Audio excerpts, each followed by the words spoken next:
We also have a guest speaker with us today, so a bit more about what is it that you're doing these days, and just a little bit more about you. Yeah, great. Thanks for the intro. Well, at the moment, we're just kind of developing a company that kind of really trying to reach out and help these kind of people that are really trying to strive for peak performance.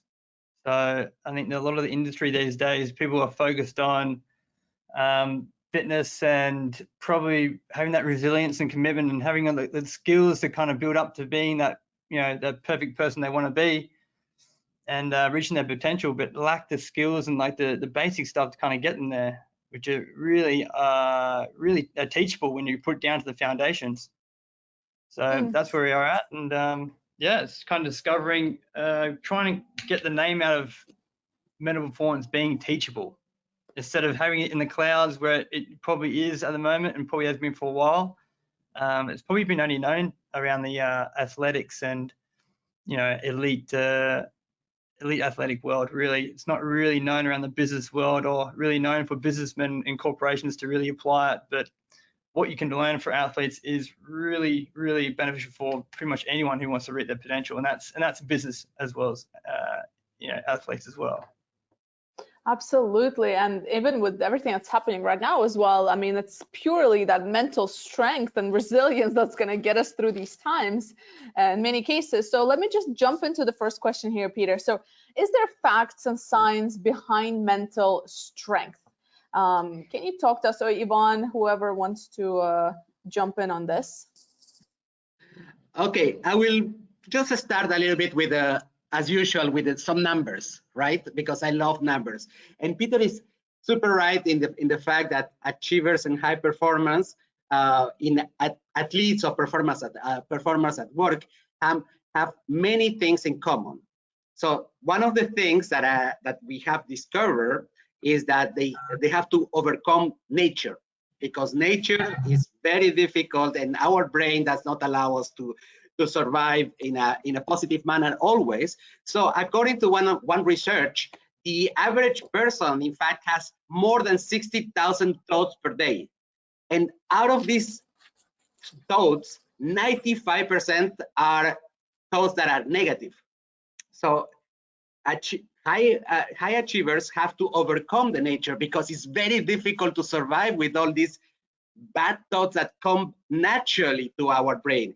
And in fact, our brain is made to protect us, because in the past, when we were in caves, some animal would come to us and could eat us alive. And the sense of fear is much more developed than the sense of positivity in our brain.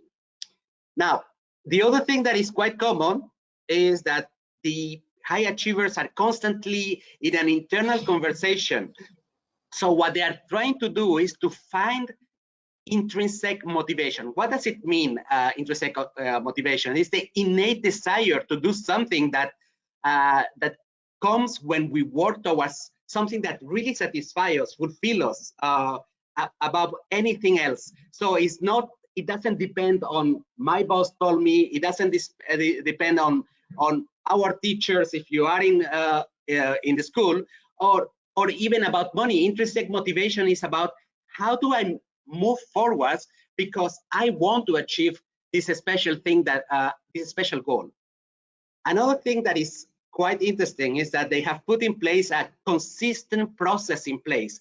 The consistency is a key word for high achievers. So it is not so much about doing it with intensity on a one-off, but constantly creating a process of small improvements. So instead of running for a marathon today for 10 kilometers, they may not do it for 10 kilometers, but they will start with consistently doing 1 kilometer per day if they are marathon runners.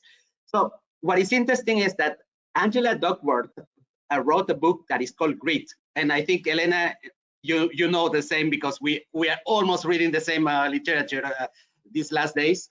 In there, in fact, that she mentions that the secret of outstanding achievement is not talent as per se. Talent is not enough, but it's a special blend of passion, something that motivates you, and persistence, and this is what she calls, in fact, grit.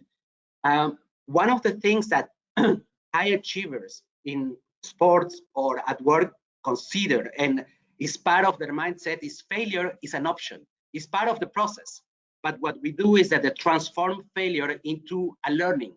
So constantly they know that if failure is the option today, they know that they could fail, that they need to take the learning out of that. So it's an everyday thing. Yeah, this is what I wanted to say, that there might, I guess that Peter, you might have some other facts, scientific facts about what it means, in fact, to have this mental strength. Yeah, when you talk about motivation, you mean? So the first thing when people turn about motivation is motivation is kind of overrated. When people kind of wait for motivation to do everything, it actually comes after success. So we actually we take action on something, and then motivation comes from results. We tend to always wait for motivation to start the process, but really it's the motivation it comes after, which really gets people in a bit of a knot. Yeah. So to pick up on that, actually, I want to ask a follow-up question. And so, Peter, in your, whoops, sorry, my computer skipped. So in your work, I think my computer has Zoom fatigue. It's exhausted from all the Zoom meetings we're having. So, Peter, how do athletes maintain high performance? And from your experience, so you're working with a lot of athletes, you are an athlete yourself. So how do you, what do you see as people when they maintain their performance, and what some of those things and learnings can be applied in the workplace? Yeah, well, I think athletes, when you think about athletes don't really tend to maintain too much peak performance, where they program peak performance when they need it the most. I think the two differentiations of when people think that peak performance needs to be maintained to the whole constant kind of, at a constant peak, but really we only perform the best when we need it the most, and that's basic peak performance. That's coaching where you need it the most. So when in terms of athletes aren't really the best at training, they aren't really the best at much until they compete in that grand final, that race, that the time when they need it the most. That's where it counts the most, and that's when they bring it out. So I think a lot of people, they try to chase this peak performance the whole time and end up burning out. And how much of it has to do with mindset? So, like, imagine if somebody who's like running, so if we were to compare somebody who's running an Ironman or who's doing an Ironman, so I think it has different sort of activities included in it, and at some point you just want to give up, or sometimes, and even in entrepreneurship, there are moments when you're like, I don't know if I can do this anymore, right? So, but you persevere, you fix your mindset. What do athletes, are there any things that they do to practice that mindset? How do you implement the mindset that when you're on that last mile, that last kilometer, and your body is not working anymore, and your mind is just screaming for you to give up? What are some things that work, essentially? What are some things that athletes practice, or what do you practice when you do Ironmans? Yeah, that's a good one. I mean, a lot of it's preparation. People put them, it's how often you put yourself in that preparation that leads up to that race that's going to make the difference. We don't really rise to the occasion when it happens in the event, but we always sink to the level of the training. So that's the two different mindsets. We probably think that it's the other way around, but it's often the other. So yes, when you do hit those time of corners, and you do hit a bit of a wall when you're running in that marathon, it's that training that's going to help you get past. It's all about the preparation. It's not the actual event, which really makes a massive difference. Yeah, it makes sense, and I guess it would be, I would say it's just about consistency. So if you consistently practice something prior to it actually happening, then you have much higher rate of success. And then on top of that, it's almost as if you can imagine it. So I was listening to some podcast, and there was a guy, he was talking about how he was preparing to, for 6 months, he was preparing to do like the pole jumping or something like that. And he's never really done it before. And but he decided to compete in it. So he was imagining every night before he slept that he is doing, he's jumping the pole and he's, he's clearing it, and he's, he basically lands in the proper position, etc. So he was almost like imagining, so it's like setting up their mind to manifest, essentially, if you want to use that word, to what's going to happen. Yeah, there's a great example from a great national ice hockey player in NHL in America, Wayne Gretzky. He used to famously say that he used to practice in his head hitting 500 goals before even walking out on the ice. Like that visionary, already having the goal. Like you got Jack Nicholson does it. He imagines a perfect putt every time he goes out to the field. So you never miss. Like the perfect training's never perfect, only in your head, and it only first happens in your mind and then in reality. So it's the perfect opportunity, which no one does. Absolutely. And if you, Ivan, if you think about it, this is kind of what happens in business and careers as well. Absolutely. And I was thinking about a topic that we have recently discussed, which is the concept of flow, in fact, where people are obsessed, immersed. In fact, is a mental state that happens to scientists, artists, and athletes. It's a mental state in which the person is engaging in an activity where they're fully immersed with a feeling of energized focus, involvement, and success in the process of the activity. And the clear thing is that in order to develop this type of flow or obsession, I think Peter was talking about this obsession of imagining, the visualization that you need to have about the goal is constant. In fact, it is obsessive. The thing is that in order to develop this mental state of flow, there are a couple of ingredients that needs to be ready. One of them, it is what having the clarity on the understanding of what you need to achieve, what type of knowledge do I need, a little bit of challenge towards acquiring this knowledge and having the resources to get the job done. The other thing is what is almost related to the emotional connection is trust and respect, constructive conflict. So that's why the idea that Peter mentioned about having a coach, the coach is there to challenge you. It's a constructive, respectful relationship. This is something that allows you to work and realize that we are in this together, that you are not alone doing the effort, that you need some other people in order to make you successful. And this is clearly something that can happen in the sports world and also in the world of work. And the third element in order to be in this state of flow would be the sense of meaning, that there needs to be a good reason, why am I doing that? And which is related, in fact, the sense of meaning to this intrinsic motivation that we mentioned at the beginning. Am I doing it just for the money? And we have seen that there is a lot of sportives that do not survive in sport, even though they are talented, if they are just doing it for the money. Same happens in the workplace. Salary is not enough to motivate people to be high achiever. There needs to be a purpose that is beyond that. Is it because I want to have, is it my family? Is it because I want to achieve to have an impact in the world? So this is something that contributes, in fact, to the sense of being completely immersed, and it is very compatible between high achievers and at work and athletes. So Peter, so if we pick up kind of what Ivan is saying, he's talking about like flow and that immersion, right? So how much should we rely on rituals in this case? So what do you see, like, again, you as an athlete or the athletes that you work with your clients, how much is it about rituals, so actually showing up and doing the work every day? So going back to that consistency. So when it comes to success in sports or in career, the sort of theme that I see is that it's about specific rituals and habits and consistency. Can you talk a little bit about your experience with that?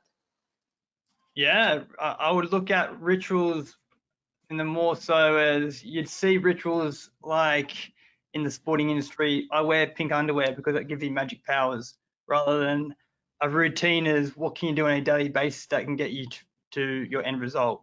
So you got to look at those two different things. Rituals are, you know, people view them as like hocus pocus, where routine is quite simple. It's just what you do on a daily basis, really. It's your schedule. So if you were to reverse engineer your goal in the business industry or corporation, what's your end goal for that week or that project? You know, your routines is how you get there. So what do you need to do every day to get there? It's a simple like skill, if you would say, yeah. So skills to get there. I'm sure like everyone's got routines. If they don't have them, if they say they don't have them, they just probably got bad routines. Yeah, or maybe they don't recognize them. I think sometimes we don't recognize our routines, right? So I'm curious, actually, from our audience as well, if you guys can, from our audience, just use the chat box or the question box. Drop us your thoughts about this. Do you do you guys use routines? Do you look at, you know, do you find that it's harder to do things if you don't have a routine, or you're the kind of person who just kind of, you know, just every day is a new day sort of things? I'm a very ritualistic person. I need my rituals. I need my consistency. So I'm curious to hear from the audience. And also drop us your questions as well. You know, if there's anything you want to ask Peter at this stage. But yeah, it's interesting. And so Yvonne, if we think about it, some of the things that we're doing with Western actually is very similar to implementing the athletic mindset.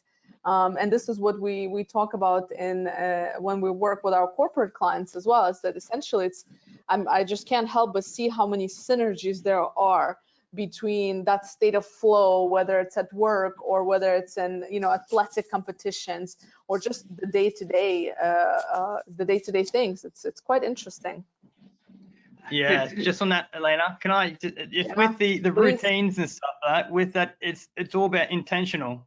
So the difference between peak performers and people who are, say, average performers, it's the intention that goes into that practice, which makes a huge difference. So peak performance is about being intentional with your routines and going from someone who's going by how they feel to someone who goes by function and follows a process is the massive difference, because they know it works, because they think rather than thinks it works. Yeah. And that's a good point as well, because when you are, if we think about motivation and the fact that it doesn't always work, right? And you're not always motivated to go to the gym or to participate in any kind of athletic.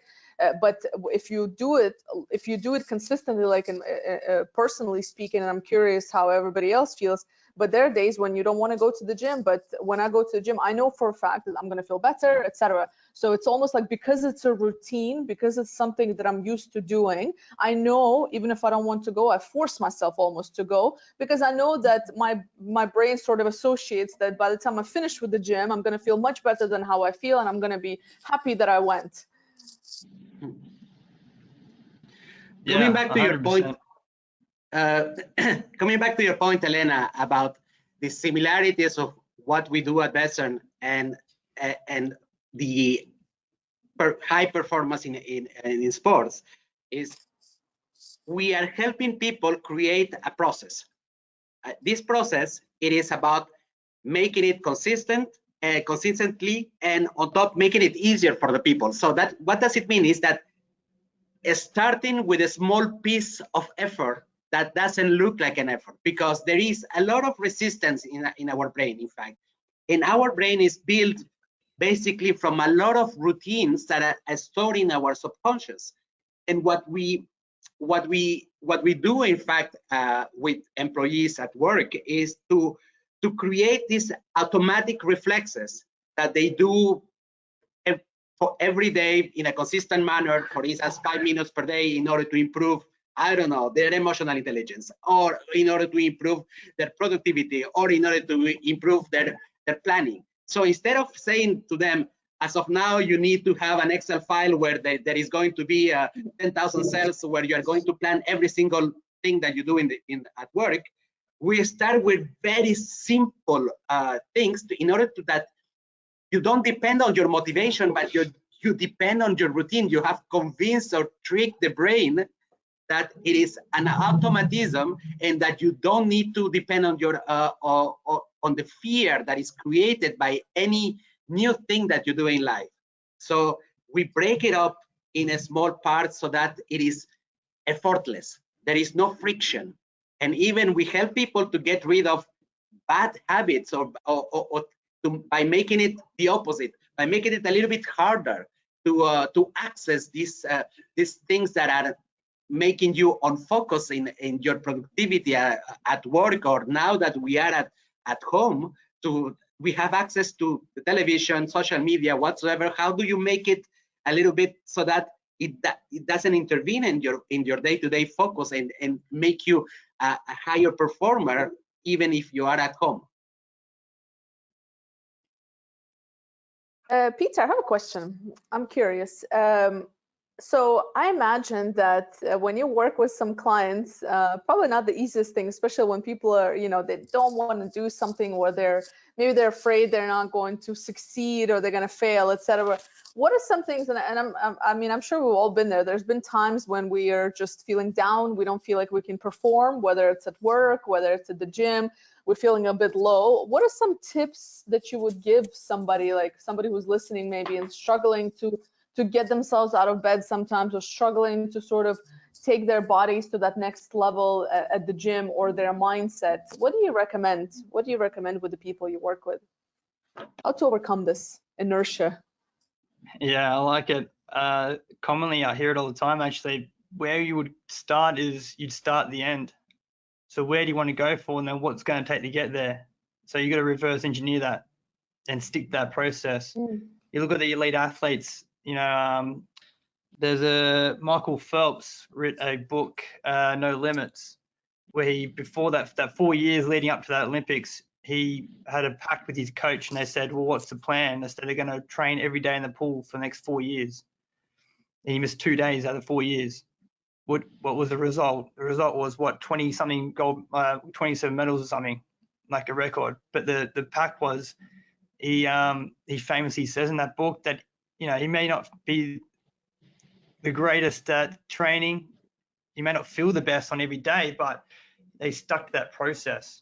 So the biggest tip I'd give to someone, if they reverse engineer it, it doesn't matter if you feel bad or not, you stick to that process, because this the process, and if you're excellent in the process leading up to that result, the result will take care of itself. And that's what great peak performers and people at the top do, is they will go to the gym no matter what, they feel bad or not.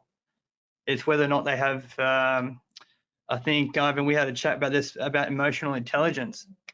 What drives your bus? If emotion drives your bus, who knows where that's going to go? You know what I mean? But if you have a reverse engineered plan, if you stick to a plan, and the functionality of that bus driver is driving the bus, he's going to stick to that function of how he's going to get to the end result. So you're more likely to get a result and get success. It's how well and how disciplined you are to stick to that process, and that comes with practice.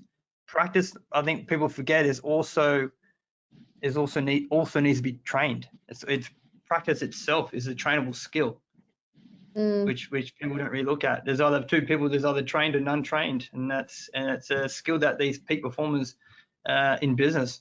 Bill Gates famously still reads. He's still training to be on the top of his game. He still reads educational books.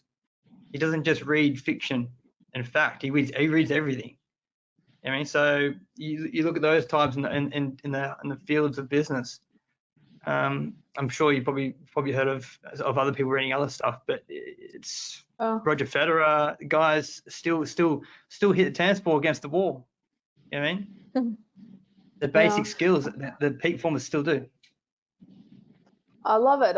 And discipline definitely has to do a lot with it. And even like if we were to relate it to careers, this is essentially what we also, recommend, is that, you just kind of, you think of where you want to be, and then you work backwards, and you create a plan that is consistent, that is small enough every day, that actually gets you to those results, because it's consistency. And discipline, I think across board, discipline is difficult if it's too much, if it's too many changes, right?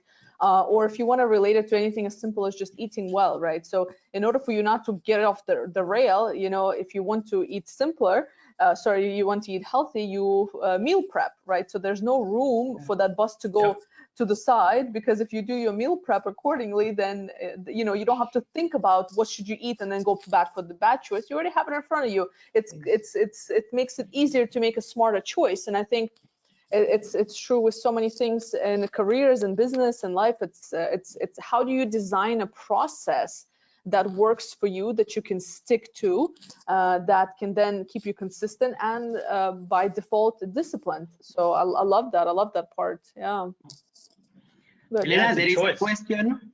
Oh, sorry. Yes. Go on. Yeah, sorry. Yeah, it's a choice. I mean, it's a great point. It's motivation. We're obviously motivated by the easiest thing to do.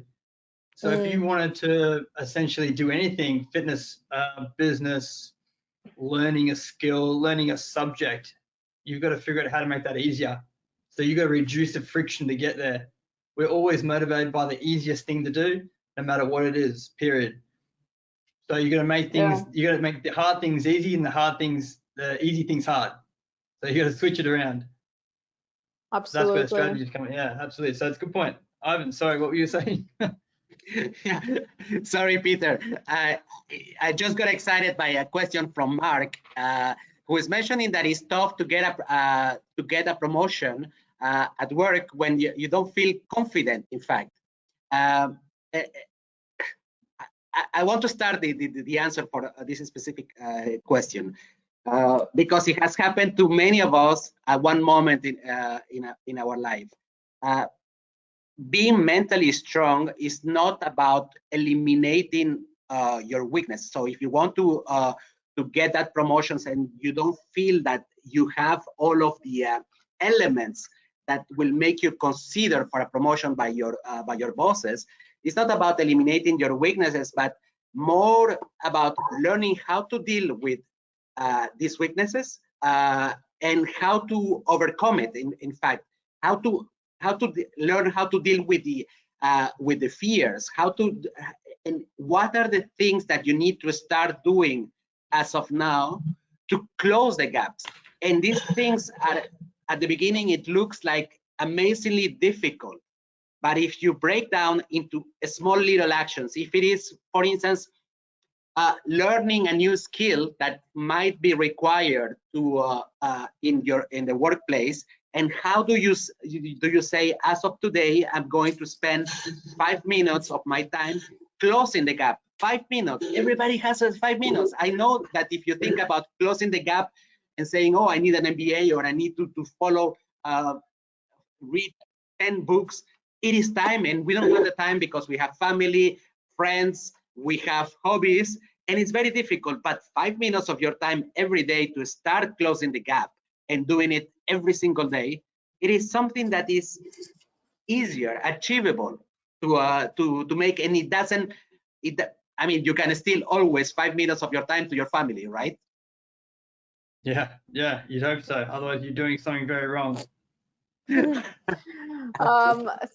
for our audience, you guys can drop your questions now at the question box, and while you do that, I'm going to ask a really silly question because I think it's, I don't know, it just pops up in my mind. So you know, when you were working out, Peter, right? So when you're working out, you're doing any kind of activities, you are just flooded with all sorts of good, you know, the chemicals that make us feel good, right? So all the positive chemicals. I don't know about you guys, I feel always like on top of the world, but when I leave the gym. So I'm curious, do you think people who work out, can it help with confidence, as Yvonne mentioned? Does it help with confidence, in fact?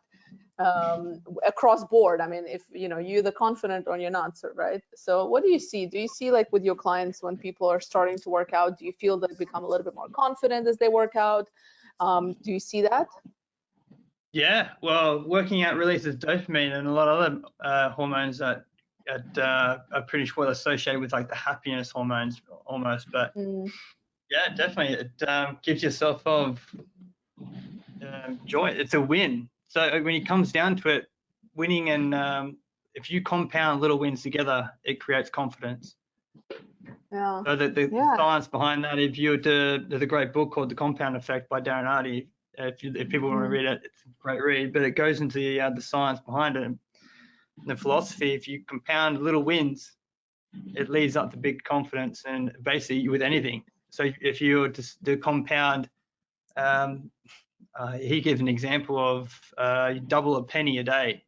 You know, you compound the effect, it ends up being within what 30 days. I think it was amount to about, you know, within over $4 million. But if you double that penny every day, I think for 30 days, I can't remember, but yeah, off my heart, but yeah. But the same with confidence, the same with happiness, the same with exercising. If you compound certain wins, you get that momentum, and that momentum builds motivation. You're self-motivating yourself by continually doing something every day, even if it's 5 minutes. And when people come to the gym and they don't really want to go in there, the compound effect of going to the gym, even if they go there and get back in their car and drive back, if they do that for a number of days, they're going to continually build that confidence, and then they'll you know, more often than not walk in the door, work out, and then it just goes from there. So that's the effect behind it. Yeah, 100%. I love it. I love that. Confidence is an action, right? So a lot of people have this confidence issue of like you said, going for a promotion.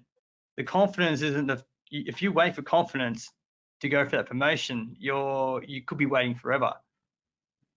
So what does it, again, reverse engineer it? What does it take to get that promotion? Go back to your routines. What routines do you need to do? What behaviors do you need to present to have that promotion? You need to incorporate that, apply it. It's if you go back to the foundations of planning, mental performance is all this. So confidence is, if you were to act confident, what does acting confident mean? Like, it's essentially not really a feeling, because you can't, like, feeling confident is great, but I think that's a mistake a lot of people get. If they were to act confidence is an action, because you can describe it. You can describe a person who looks confident. You know, they got big body language. They got, you know, they're focused on what they're doing. They look like they're self-taught. You know, they're standing up in their chair. They're walking around like they've already got the promotion. If a guy, I'm not gonna promote it. I'm not gonna, that's a good one. Because if you fake it till you become it, really. Because if you don't show that you're already capable of being in that position or getting that promotion, I'm the boss. I'm not going to give you that promotion, because you're not going to look like you could be doing the job. Have that big body language. It doesn't necessarily mean you have an ego and walk around like you're arrogant or as such, but walk around as the confidence with the big body language, the focus of what you're doing, and the self-talk. Guys, you're not going to get a promotion if you keep talking yourself down, self-doubt. Again, follow the process of what you need to get there is more important. Absolutely. So it sounds like what we can take away in the workplace from our discussion so far is that definitely just looking at how can, reverse engineering what new routines or new habits you need to create to achieve that goal that you set for yourself, or what do you need to remove. So sometimes we need to remove some bad habits in order for us to continue. That's another one. And just looking at those small wins, like what are the wins that you can do today, every day, that then keeps you consistent. So it's very interesting. And I love the win part. I love the wins, like it's the small wins. And it makes me wonder, actually, because I feel that when people apply, so Peter, I always tell people, don't apply online. It's a waste of time. Don't do online applications, and then I know now why people do it, because it's a little win. They feel it's a little win, which gets them addicted, and they feel that they want to keep doing it, but it doesn't work. Anyway, it's a different conversation, but it's all about, having that little win, but in a way that actually makes sense and that actually works. So interesting. Peter, talk to us while we're waiting for other questions. Can you tell our audience a bit, where can they find you? What do what's the best way to get in touch with you? I know we have the QR code here, but do you have a social media? Can they follow you, stay up to date on your Ironman adventures, or anything else that you're doing actively? Yeah, definitely. You can jump on the website, theperformancezone.com, or follow me. I'm quite active on Twitter, the performance page, or on Instagram, and Twitter is, from memory, what am I? It's the daily dose. So you can, the daily dose. Yeah, the performance page. You can. I'm always posting daily things on there. But yeah, catch me there or email me. Contact me through the website will be the best. Yeah, you guys can just scan the QR code right there. So, you know, I'll keep it up for a few more seconds. And of course, you guys know where to find us as well. So we'll give it just a few more minutes to see if you guys have any questions. This is a good time to drop your questions about performance. Of course, if there's something you don't feel comfortable talking about here, you can always get in touch with Peter on his website. You can just scan that right there. But if there's no questions, also I want to bring your attention to some of the things that we have happening at Western for a moment. So you can scan and access our website there. We also have different courses that we're offering right now on essentially just looking to help you change habits for the better. So whether it's something we've been discussing so far, whether it's within your career or business, go ahead and just join us, check this out, share with a friend. So you don't have to do it alone. You can have somebody do it with you, so you know where to find us. And now I'd like to ask a question. So we have a question. It says, Peter, what about competition? Do you think it's healthy, or should one only compete with themselves? Oh, I love this question. I think about it all the time, Krista. I always ask myself this. If it's a good or bad thing, I still don't know. Peter, what do you think? What about competition? Is it healthy? Good question. Absolutely. If without competition, we tend to just get complacency. There's no room for growth. There's no competition is completely healthy. It's probably the backwards way, of what's happening these days, that we're kind of going away from that competitiveness. We're taking ourselves out of that situation and avoiding it, really, but we should be putting ourselves into that situation where we're leaning towards it, is where that growth is. Definitely 100%. Okay, so you're in for the competition. You know, so I grew up in the States, a big part of my life, and it's very, you know, people are very careful about treating, you know, even if you get like 8th place, you know, like, yes, you get the 8th place, you know, award, but then the first part of my life was spent in Russia, where culturally, if you're not number 1, nobody really cares. So there's no 2nd or 3rd place, essentially, you know. So it's like, so, and what it's does that interesting. teach you? But Well, I think you can look back to the lessons. What does that teach you? Yeah. What does that teach I you? mean, yeah, but you know, because I was exposed to the Russian culture earlier in life, I was like, this is so I'm competitive by nature, you know, and like, yes, first and foremost against myself. But I agree. I think that it's sort of it sort of kills that drive in us in many cases, and I think that we need to really be mindful of what we're doing to kids when we're saying good job, 8th place. I think it teaches complacency and average, you know, I don't know, to be average, perhaps, especially in sports. I mean, you cannot, if you're not competing in sports, if you're not doing that for the competition, it's very difficult to move forward in sports anyway. And if you think about it in career as well, you almost have to compete. That's part of the game, no? Yvonne, what do you think? 100%. Can I pop in there? Like, if you're Please, mentioning that please. average mindset and elite mindset is huge. As a social psychologist called Carol Dweck, and she has about 40 years experience in researching that like exact same topic. And she's got a book called The Mindset. It's brilliant, but she has all her research in it, right? So it's a huge thing. So it's how you compliment someone is a big thing. How you encourage someone is it plays a huge impact on someone, especially kids, because how you kind of praise them will determine whether they try 100% or they don't. A kid who kind of gets praised for talent versus effort, like, what would you rather? I'd rather have talent. Rather have effort. You praise effort and over talent every time, because the kid who has talent, he's going to be afraid to lose that praise. But he doesn't develop the resilience to apply himself and never reach his potential. That's a huge thing. It's a very important thing that we should praise talent all the time. You know, good job for doing something specific. You know, be specific. I think we're in a time where we're too vague and too general. The kids don't actually know what you're praising, what they're getting rewarded for. Like, you know, the difference is huge.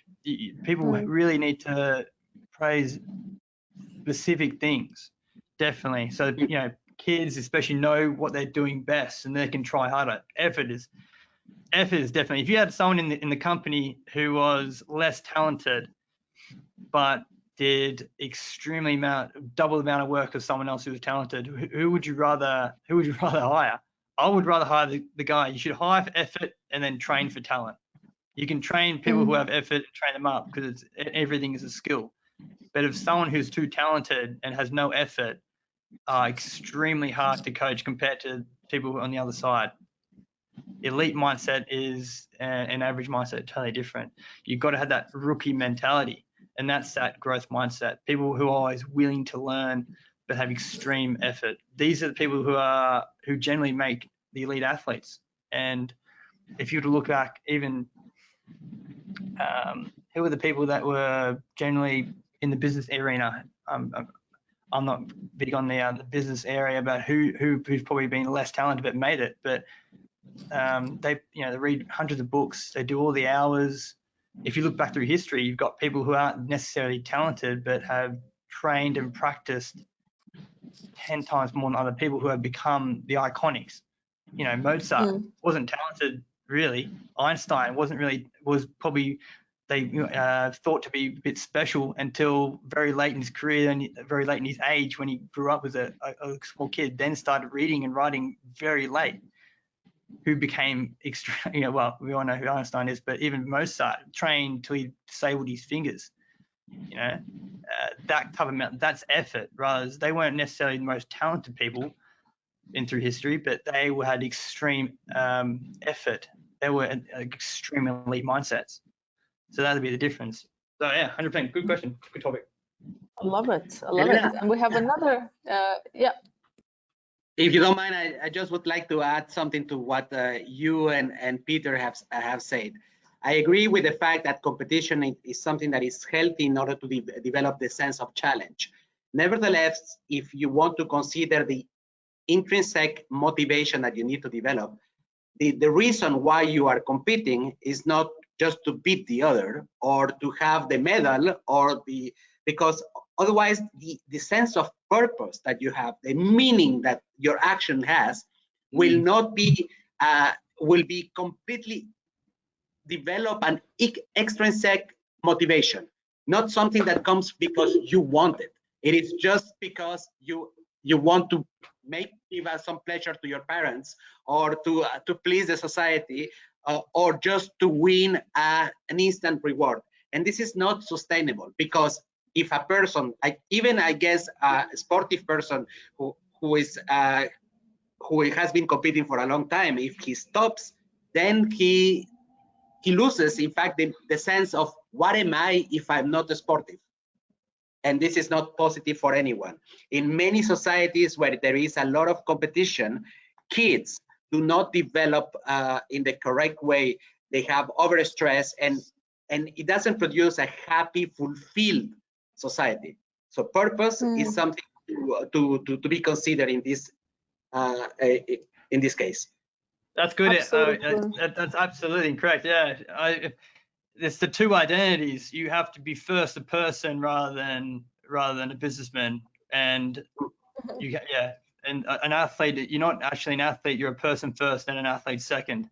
Same with a student. Yeah, you're a person. You're a child or a person first, then you're a student, then you're an athlete, or then you're a businessman. So you have to have multiple identities. It's very important to separate those, because if you have an identity where you are an athlete, and you will be losing your life every weekend, because if you lose the game on the weekend, you are essentially dying every weekend. Yes. Right. So every project you have, if that's your identity, if you're a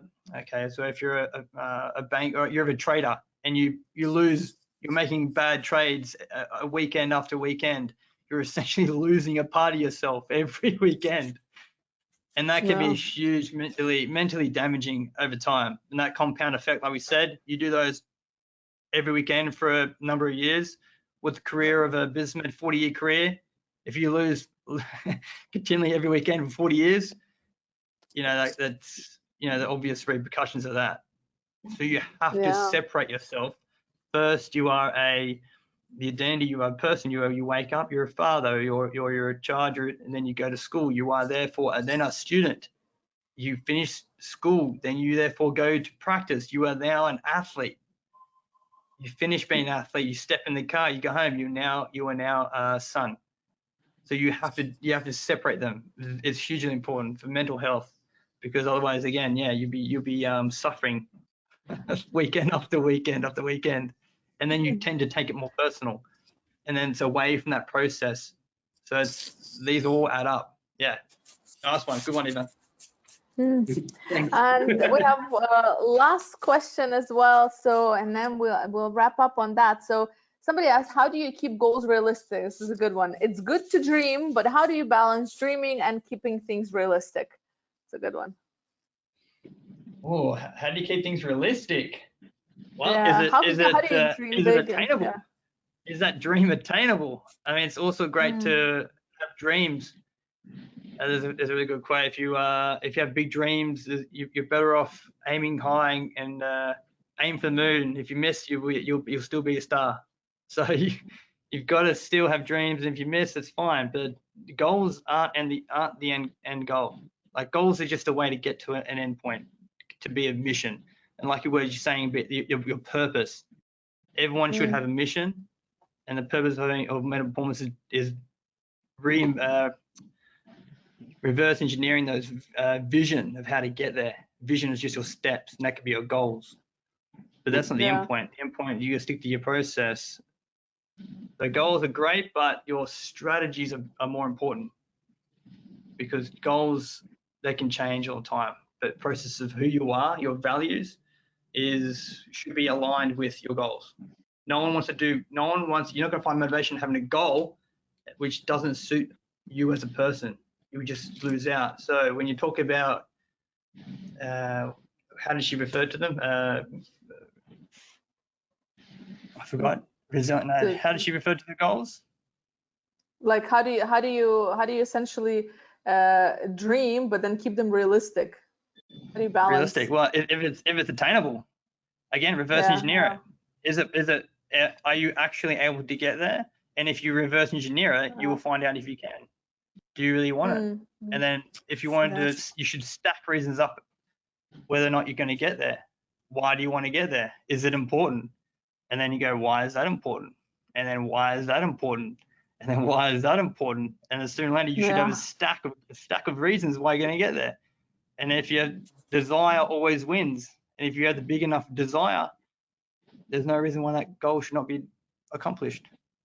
And like you said, when you're working through the plan, you'll find out if it's realistic or not. So I think it's just by doing, you then realize, and then maybe you say, maybe I need to do something more, maybe I need to expand here, so that you make it a reality at some point. Because again, as you're progressing with it, I think you'll come to realize, which is why it's important to have that vision, to understand where you are, where do you want to be, what is that plan to get there. So it's good. So if from my side, some of the biggest takeaways for me is I love the win. I think that whenever we feel that we're winning, this is definitely going to boost our consistency and motivation and discipline. I also like the elite mindset versus an average mindset. I very much believe that on a personal level. I think that in order for you to reach somewhere, we need to do something other people are not doing, and that's the secret of that is in your daily habits, in your daily routines.